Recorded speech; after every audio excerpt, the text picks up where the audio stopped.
தொடர்ந்து நம்மிடையே பத்திரிகையாளர் திரு துக்ளக் ரமேஷ் இணைந்திருக்கிறார். அவரிடம் பேசலாம். சார் வணக்கம். இப்போ டிடிவி தினகரனுடைய இந்த கூட்டணி நிலைப்பாடு குறித்த ஒரு விஷயம் அப்படிங்கிறது, அவர் தேசிய ஜனநாயக கூட்டணியை எதிர்நோக்கி இல்ல, விஜயோட கூட்டணி போகிறதுக்கு தயாராயிட்டார் அப்படிங்கிற மாதிரி புரிந்து கொள்ளலாமா? அதிமுக பாஜக கூட்டணியை வலிமைப்படுத்துகிற முயற்சிகளில் அதிமுக தீவிரம் காட்டாமல் இருந்து வந்ததனுடைய விளைவுதான் இது. அதிமுகவிலிருந்து பிரிந்தவர்கள், நீக்கப்பட்டவர்கள் அனைவரும் ஒன்று சேர வேண்டும் என்ற கருத்தை பலரும் திரும்ப திரும்ப கூறி வந்த நிலையில் திரு எடப்பாடி பழனிசாமி அவர்கள் இவ்விஷயத்தில் அலட்சியம் காட்டி வருகிறார். அதிமுகவுக்குள் இருக்கக்கூடிய சில மூத்த நிர்வாகிகளும் இது பற்றி திரு எடப்பாடி பழனிசாமியிடம் ஏற்கனவே எடுத்துரைத்திருக்கிறார்கள். இது தவிர ஊடகவியலாளர்கள், அரசியல் விமர்சகர்கள், பத்திரிகைகளில் கட்டுரை எழுதுகிறவர்கள், இவர்களெல்லாம் கூட இதை பற்றி குறிப்பிட்டு வருகிறார்கள். ஆனால் திரு எடப்பாடி பழனிசாமி போகிற இடங்களில் வருகிற கூட்டத்தை பார்த்து ஏதோ தன் ஆட்சி வந்துவிடும் என்கிற ஒரு கற்பனையில் இருக்கிறார்.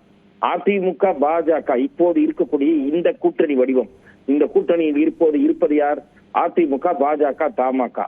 இதை வைத்துக் கொண்டு அந்த அணி வெற்றி பெறவே முடியாது. 2026 தேர்தலில் ஒன்றுபட்ட பாமக வர வேண்டும். அதே போல அதிமுகவில் இருந்து நீக்கப்பட்டவர்கள் சேர்த்துக் கொள்ளப்பட வேண்டும் அல்லது அந்த அணியில் இணைக்கப்பட வேண்டும். அப்படி நடக்காமல் அந்த அணி ஜெயிக்கவே முடியாது. அதற்கு அதிமுக ஆர்வம் காட்டவில்லை. பாரதிய ஜனதாவும் அக்கறை செலுத்தவில்லை. வெறும் போகிற போக்கில் அவர்கள் எல்லாம் எங்களோடு இருக்கிறார்கள் என்று கூறுவதற்கே தயங்குகிறார்கள். ஆகவே திரு டிடிவி தினகரனும் திரு ஓபிஎஸும் தங்களுடைய இதர வாய்ப்புகள் குறித்து பரிசீலிக்க தொடங்கி இருக்கிறார்கள் என்றுதான் நான் கேள்விப்படுகிறேன்.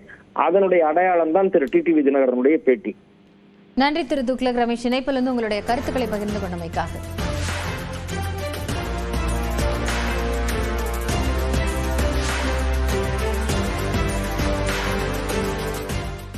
மேலும் அண்மை செய்திகளுக்கு இணைந்திருங்கள். இது நியூஸ் 18 தமிழ்நாடு.